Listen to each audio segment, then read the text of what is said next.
Welcome to Whānau Mārama, New Zealand International Film Festival. I'm Marten Rabarts, director of the festival, and this is our last Q&A for the entire festival, 2020.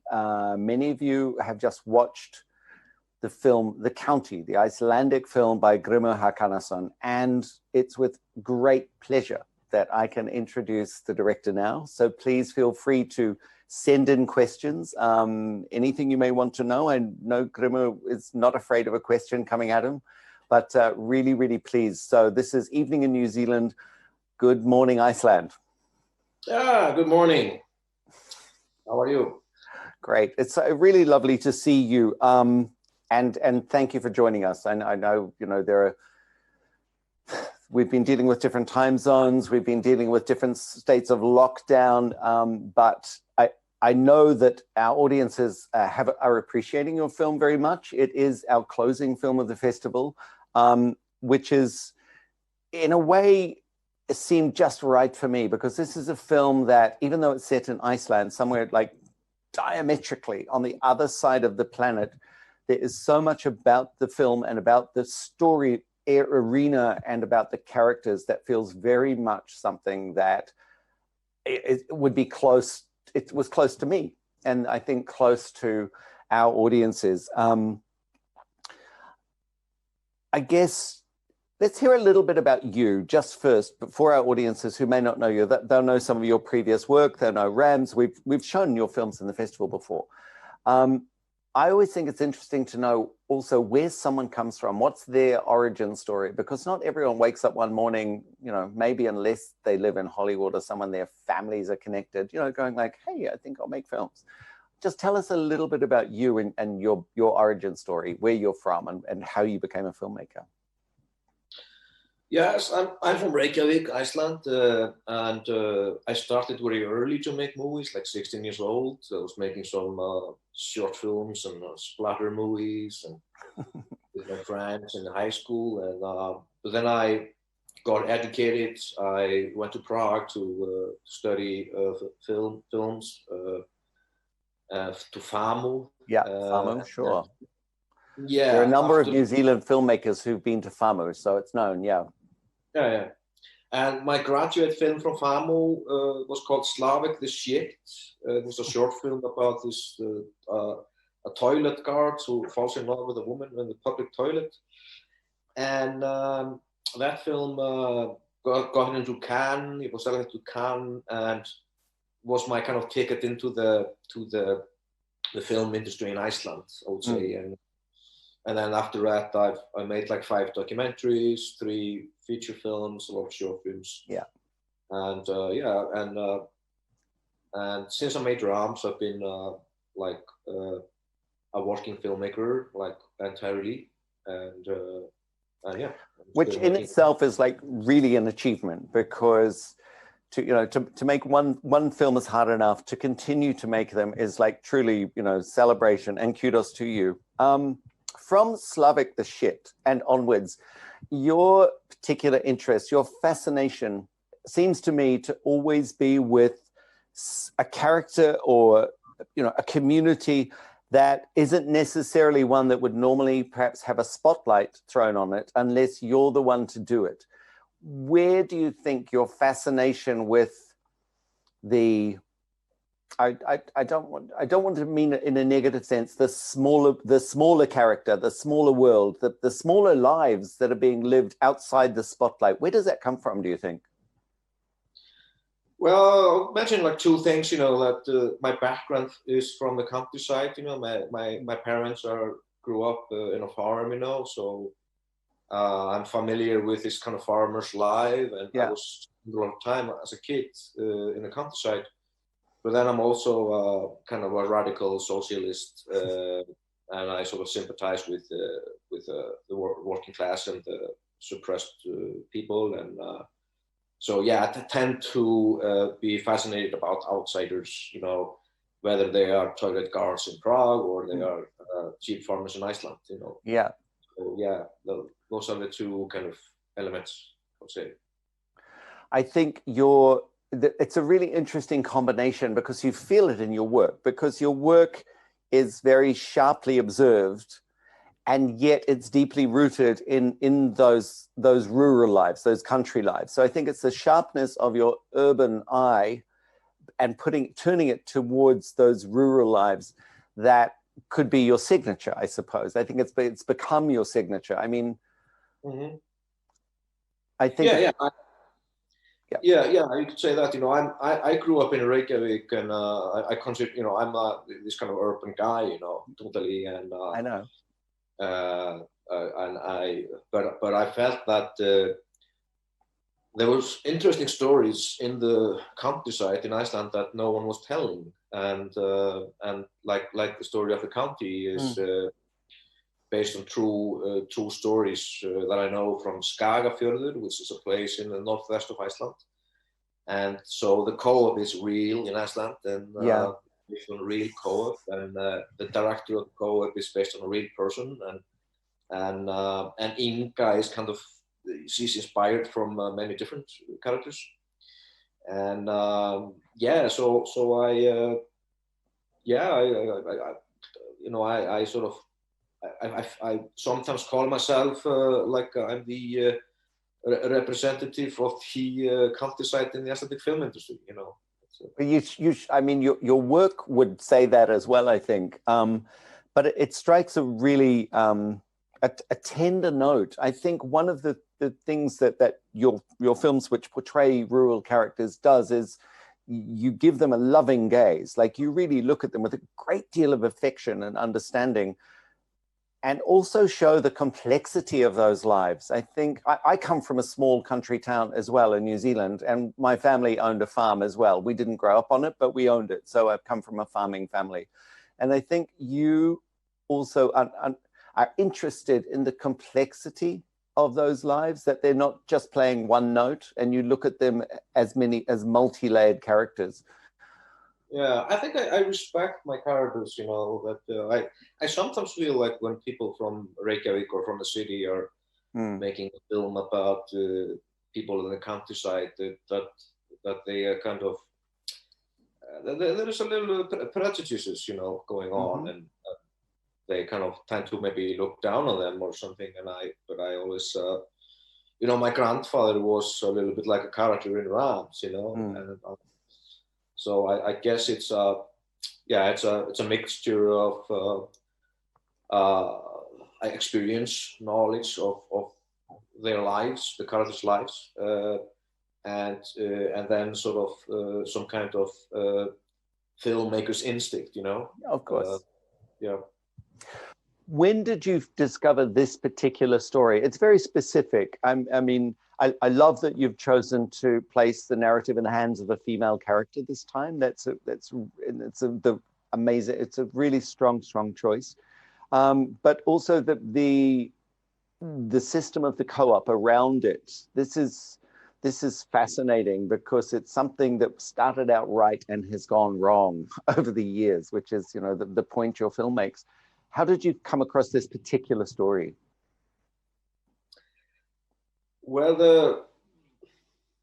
like I travel a lot, like around Iceland. Iceland is not that big country, and I travel a lot. And I'm for some couple of years ago, I met someone that from Skagafjörður, where the co-op is operating, and I heard some stories like about farmers having conflicts with the co-op, and I thought it was you know, the stories were a little bit like kind of like an Icelandic mafia stories, you know, like you know, they're not using guns, but they're using you know, text threats, you know. So that, and yeah, and I thought it was like an interesting, to make a film about this. And first I was thinking about making a documentary about the county, but then I found out, I went to Skagafjörður and I was talking to a lot of farmers, and I felt that they were too afraid to speak on camera. It's difficult to get people to participate in the documentary, and that's why So you really hit a wall with the documentary. You couldn't go any further with it. Well, I didn't apply for money. I was just kind of like considering to do it, but yeah, I felt like when I met the people that they were eager to speak to me, and have a coffee with me. But when I asked them, do you want to be in my documentary? They're too scared, Totally understand, yeah. Yeah, because it's a small community and everyone is kind of tied together.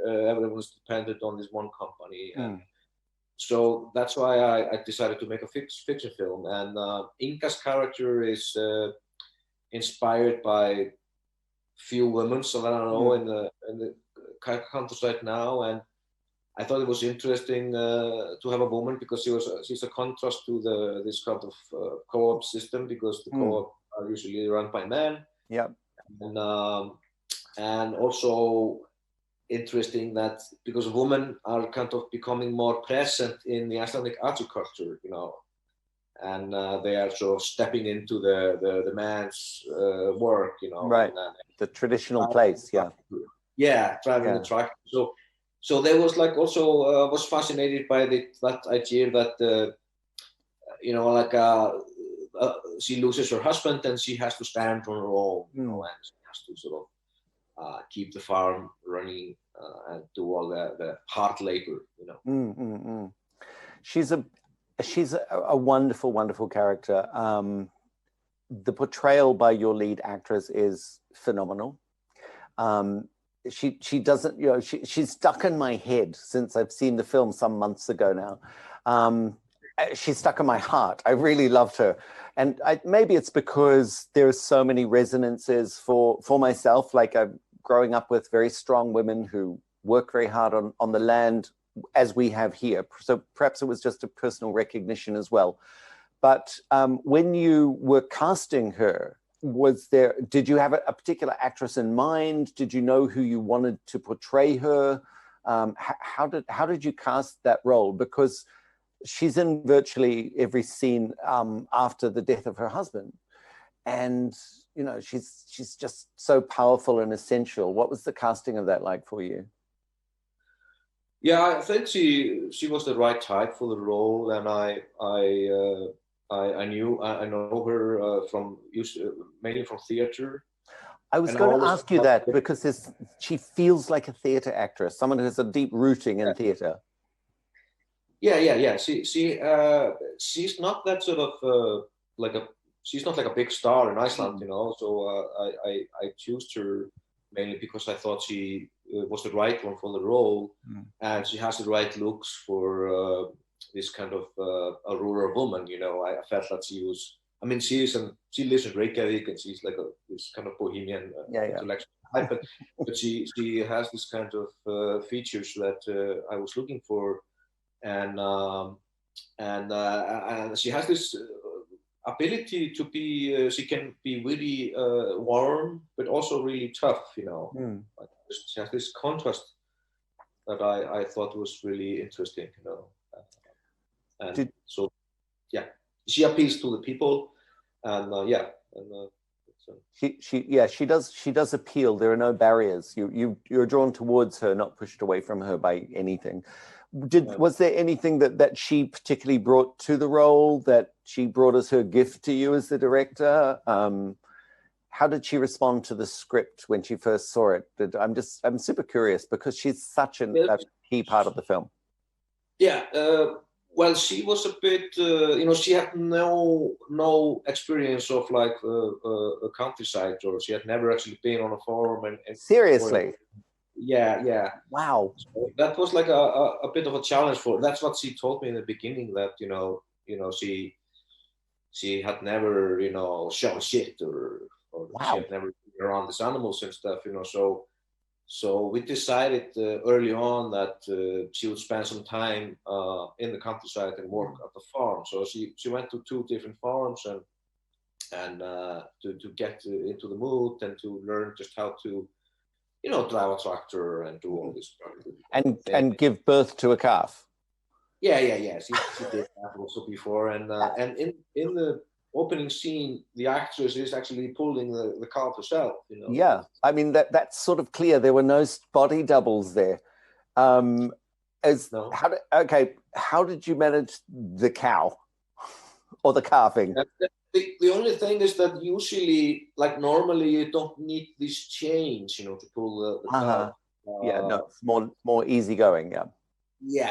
But we decided to use the chains because, so it will take her easier for the actors to pull the calf. Okay. And we had to shoot it 2 times. We shot like 2 different calves. Because the first one we were not so well prepared.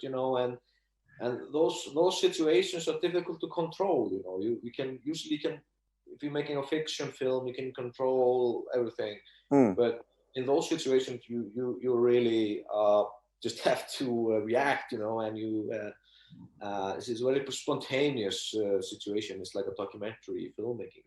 Did you have like a row of pregnant cattle about to give birth waiting for each take? I mean, I'm sorry, it's a technical thing, but it's a very prominent piece in the film. Yeah, it doesn't sound good, but yeah, we had like three cows kind of stand by, and I think, and the farmers was just watching them, and then he called us like when something was happening, and then we kind of just ran with the camera and did it. So when we shot this scene, we were actually in the middle of another shooting in a different place, and we had to just jump into the cars and go and film it. Right, that was not going to be waiting for you. You couldn't hold that one up. The male characters in the co-op.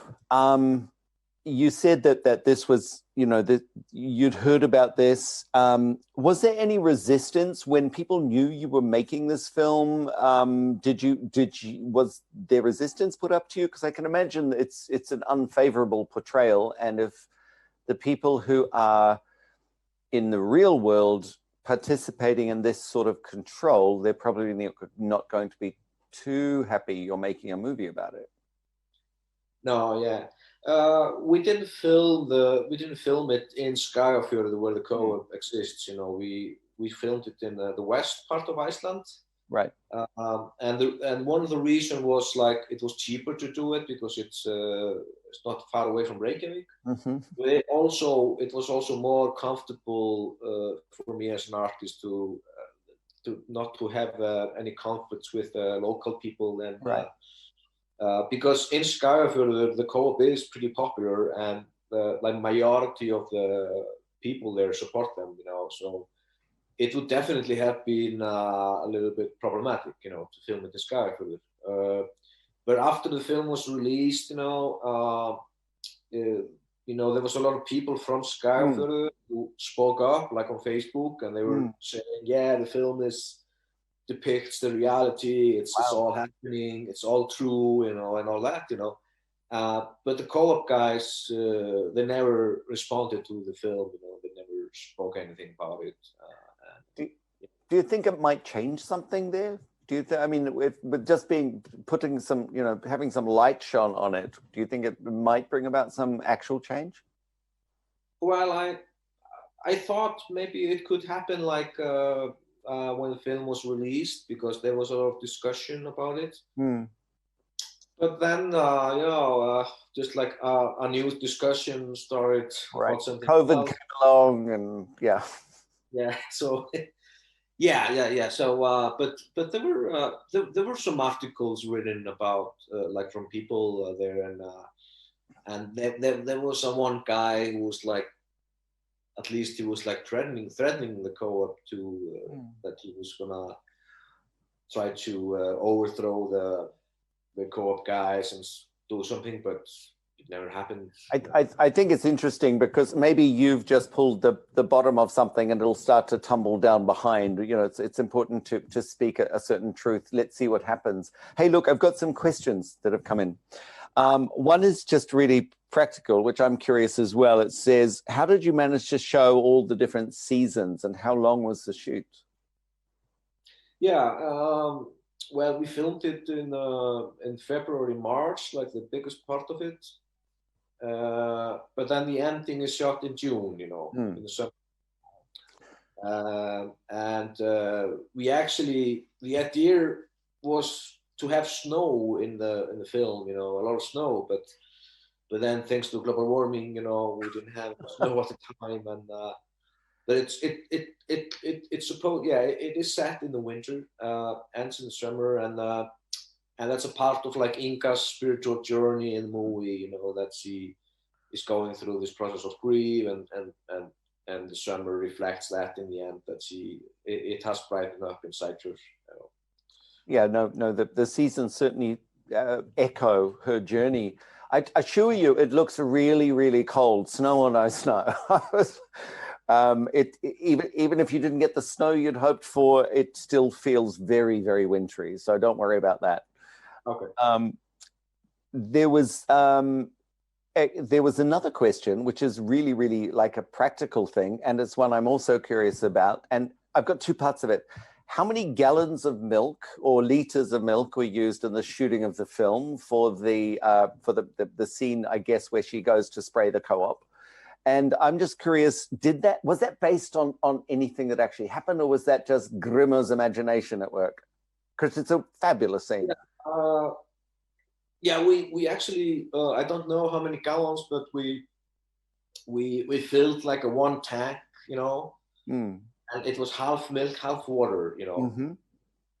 So it didn't look like when we shot it, it was the milk was a little bit thin, you know. It was not wide enough, you know. But we did it in post production, like we did a visual effect. We kind of made the milk more milky. Yeah. Post production, yeah. Yeah. And the act is based on. Inspired by there was a man in the 70s of Iceland, and he was against the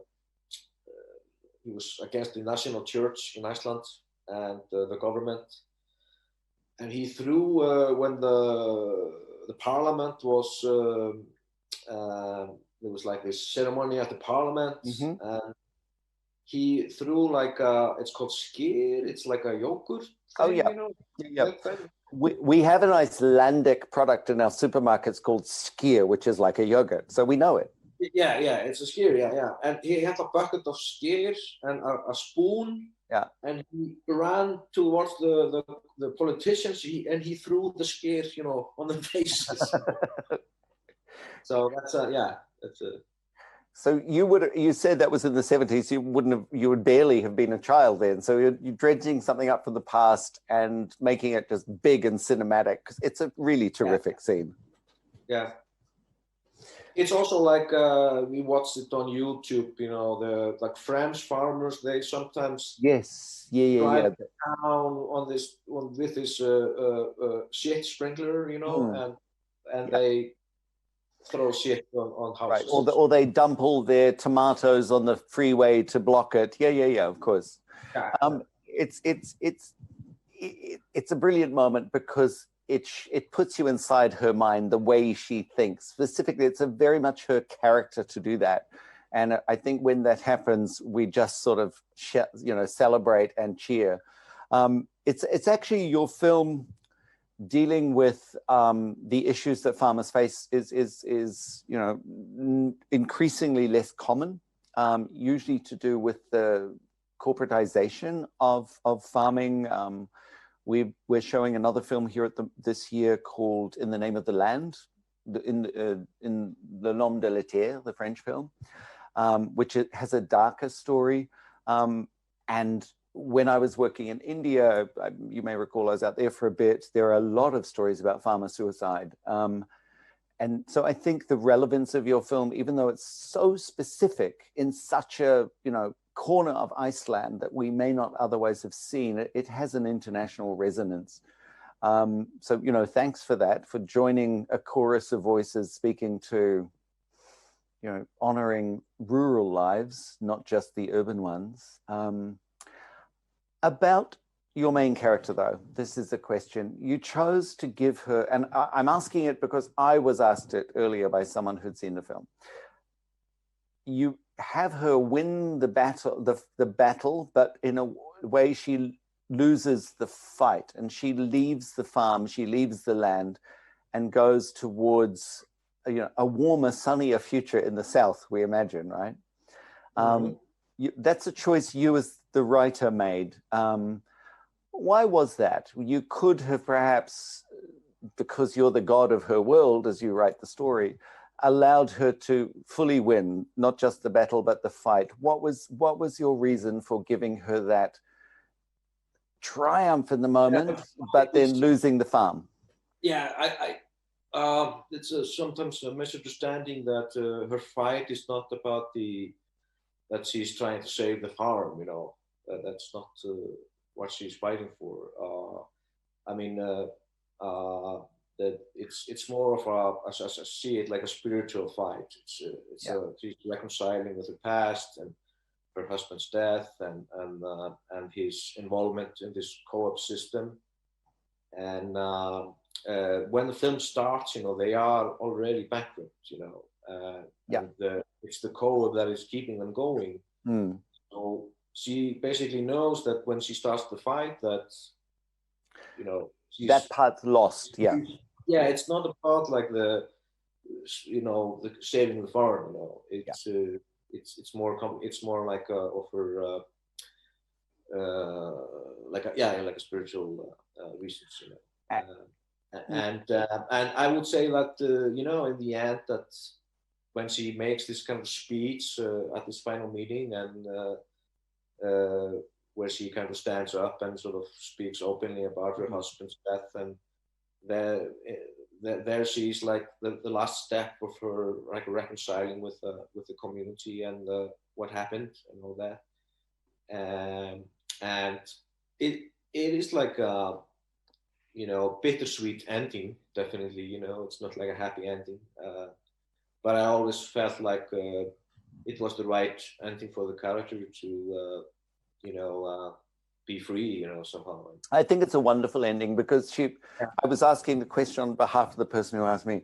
I really appreciate it. I think she,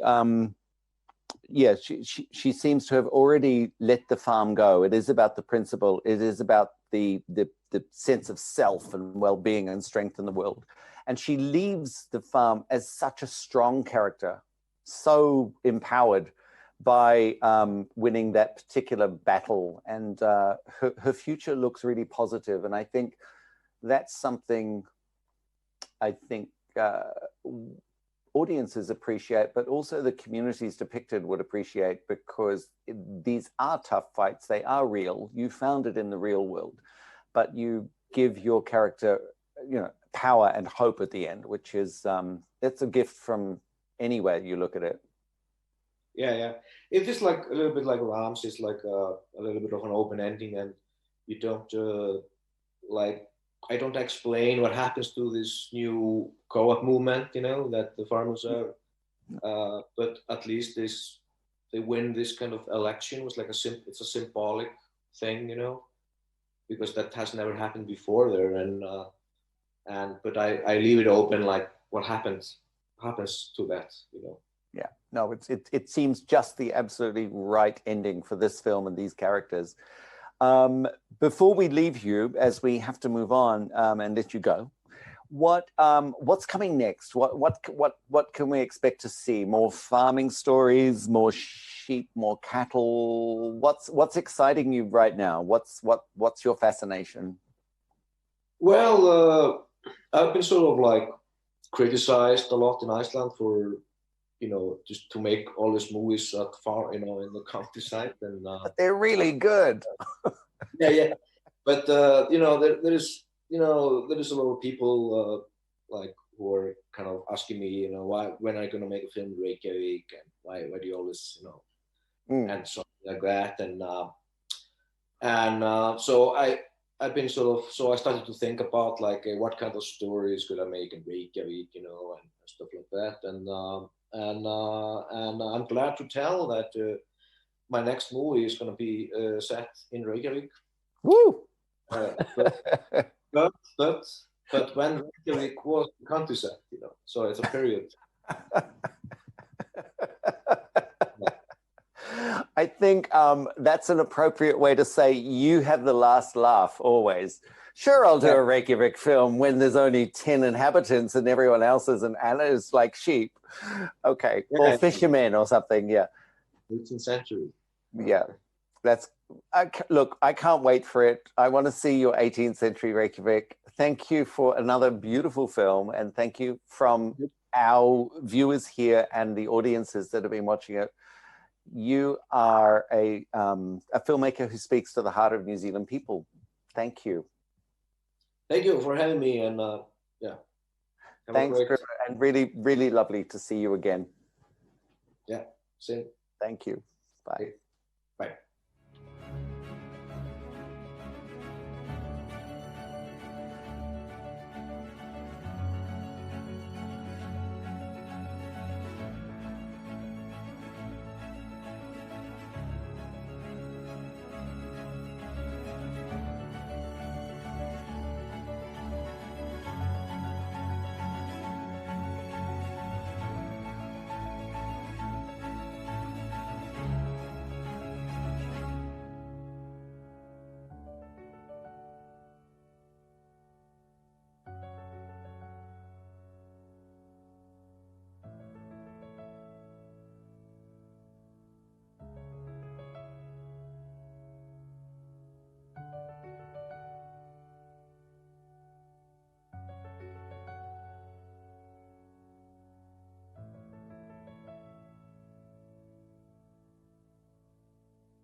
Good evening. Good evening. I'm Marten Rabarts, and this is Catherine Fitzgerald. I'm the Film Festival Chair of the Film Festival Trust, and Marten is the Kaiwhakatere Director of the Film Festival. It's amazing to believe we've got to this point in the festival, a very action-filled week. The festival's not over. Action-filled 6 months. It's more than an action-filled 6 months. A festival really next year's festival starts tomorrow, really. True. But it's an enormous pleasure to be at this point in this festival. There's still a week of films at least for you to watch online. But I would like to thank everybody for supporting the festival this year and supporting the innovation that was forced on us in March, when we had to decide whether to cancel or pioneer probably the first, I think it's the first hybrid festival in the world. We weren't the first online festival in the world, but we certainly were one of them as we started planning. And it's been an amazing year. Have to really pay tribute to our year-round staff. And at this point, I'd like to thank Sharon Byrne, who was our general manager up until into lockdown. Right into lockdown. Before she moved to Auckland for her new job at the ASB Waterfront Theatre. And since then we have had Louise Baker and Lisa Ellingham join us in those roles. Lisa is starting now as our newest member of staff. I want to thank Caroline Palmer and Sophia Romanos, Michael McDonnell, Sandra Reed and Alan Collins, who support us all year round. Tim Wong, Sally Woodfield, Camilla Elavancini, Gillian Davey, Heather Cornish, Megan Andrews, Ina Kinsky, Bradley Pratt, Tanya Jeffson, Dallas Sinott, all who joined the team and this year have had to pull out all stops to do their jobs completely differently from normal and make this all happen. Our staff have been pivoting furiously since March, and I have huge thanks to them all. And I just want to thank our international curators, guest curators this year. That's Violeta Bava, who handles our Latin American.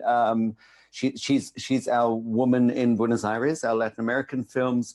Bird Runningwater, who keeps an eye out and supports us in the worldwide Indigenous space. He works for the Sundance Institute as head of Indigenous films for Sundance.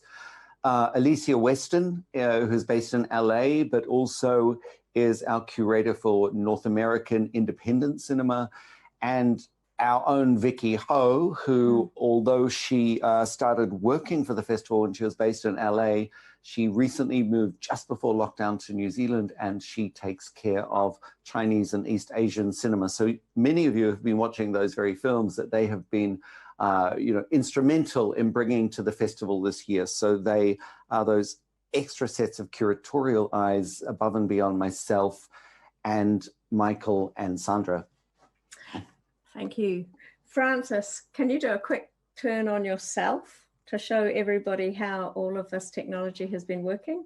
This is Francis from Auckland Live, has been making this all happen for everyone. Possibly can't and won't.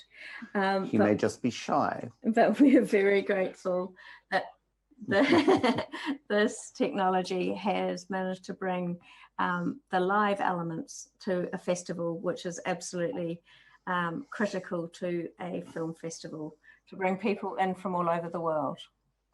One of the things, can I just add? Yes. Yeah, one of the things about this year, speaking to filmmakers from all over the world, effectively, we've had more international guests than we've ever been able to have before. And it's been a great, silver lining to the cloud of not being able to just deliver our usual festival. And one of the most fascinating things I've noticed is that as we speak to filmmakers about their films, we're also opening up a window on what it's like to be in Rio de Janeiro or Beirut or whatever part of the world we're speaking to these filmmakers, and many of them you could follow the conversations with them. So we haven't been just talking about films, we've been reaching out and speaking about what it is to be in the world at this very moment. And that's been, I think, one of the quieter sort of silver linings to the cloud, again, that we get to have access to those lives and those communications. Also, thanks to Francis, who's been making all this run so smoothly.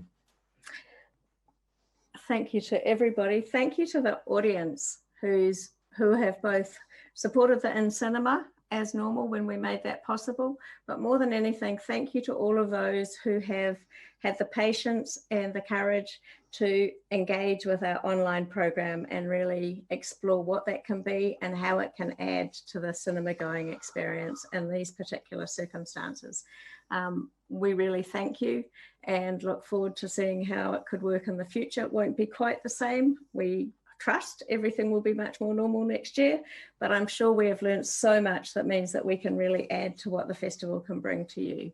But more than anything, I want to thank Marten Rabarts, who joined the festival in October last year after Bill Gosden, who had served for 40 years defining what the festival had been in New Zealand, changing all of our tastes. Our tastes grew and matured under Bill's guidance.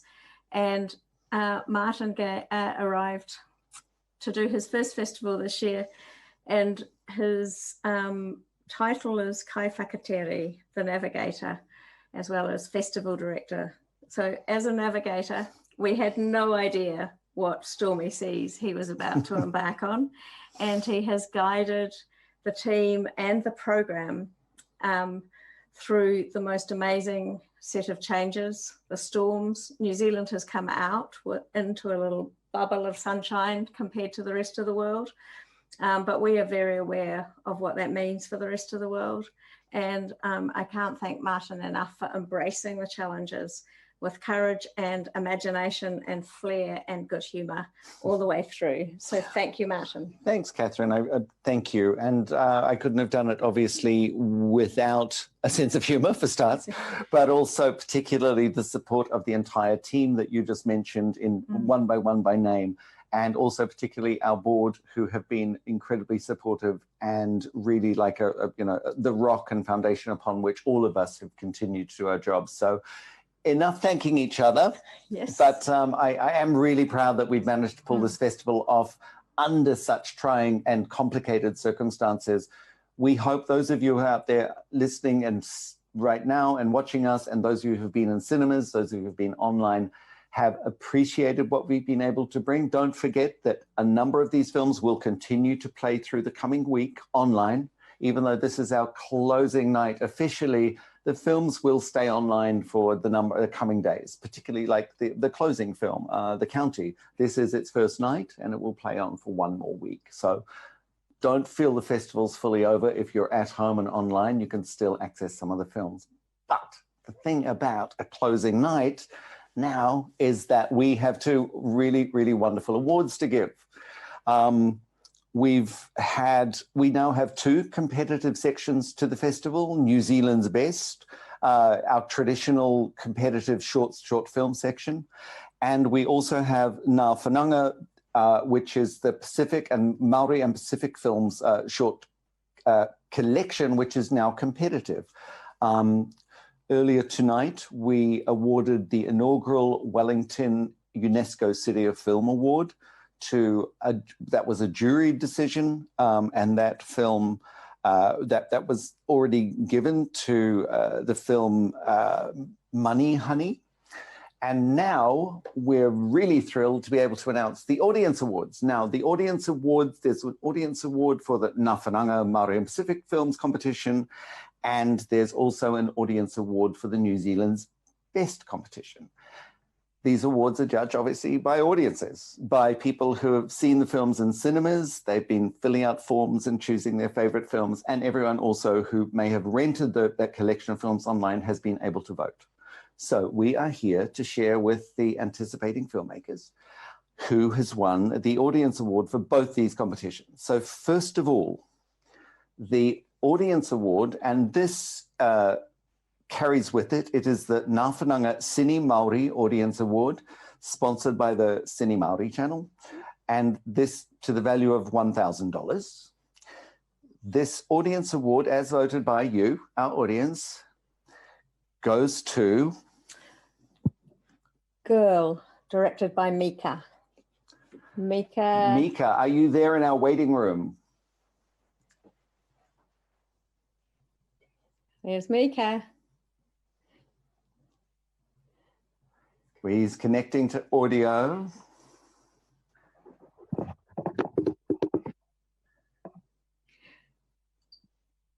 But did Mika hear the news? Hello. Are you there? Yes, here he comes.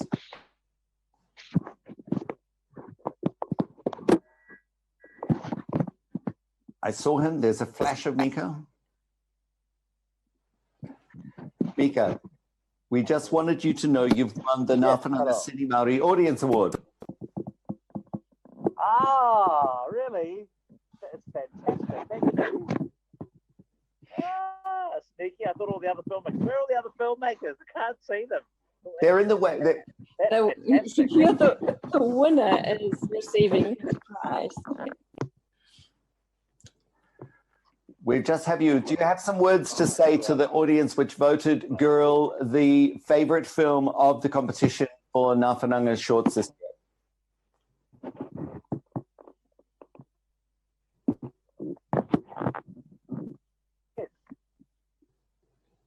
Yes, I think making a film that she connected with. There's a kind of a realness in everything Carmen did. And so for the audience to like this film is really great to me. And I'd like to thank the audience because that's who I'm trying to reach. I'm trying to reach the people that Carmen reached back in those days, the white people, the nurses, the gang members, the straights, and then, of course, all of us glorious LGBTQs, etc. as well. And the audience has obviously felt that as well. We are very pleased. Thank you. Thanks, Mika, and we're really delighted for you. It's a movie that audiences will continue to like, and we wish you the best for your development of telling Carmen's story in a longer format. Looking forward to seeing that when you're done working on it. Thank you so much. Thank you, and congratulations. Bye, Mika. Thank you. And And that leaves us to one more audience award. So, the New Zealand's Best 2020 Audience Choice Award goes to Daddy's Girl, Kōtero, by Sian Elise White. Congratulations, Sian. Congratulations. So she might not have heard that. Hi, Sian. Sian. Did you hear what we just said? No, I was a good girl and followed instructions tonight. Ah, bless you. So I'm going to say it all over again. We'll say it together. So the New Zealand's Best 2020 Audience Choice Award goes to Daddy's Girl. Kōtero. Yeah, so cool. Oh, yay. Oh, ngā mihi nui kia korua. That is just the best news ever. Thank you, NZIFF. That's so cool. That's the Whānau Mārama, welcoming you into the whānau as if you weren't already part of our whānau. Oh, I'm so grateful. And I just want to really quickly say, if I may, thank you for the huge support to all the audience who purchased the film during the duration of the festival, because I got so many messages of aroha, and actually as well last Saturday when it premiered at the ASB Waterfront Theatre, so many people coming up to me afterwards and sharing their stories about their personal experiences with caring for ones that they've loved, or their experiences with dementia. So thank you both so much, and thank you Te Whānau Mārama. Jan, you're super welcome. And there's one detail that I will share with you now that we have you on screen. You can hear us. This award is always based on a share of the revenues of the audience who bought a ticket.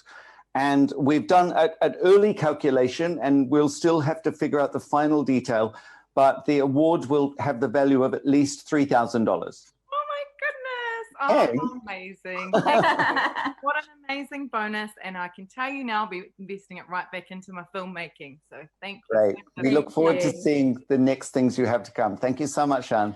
Kia ora korua. Marie. So that's it, Catherine. Yeah. Festival 2020. So Pomare to everybody at home. Pomare Martin. Pomare. We will now say we'll see you next year. We will. Thank you all. And don't forget, there's more films still to watch. Thank you all.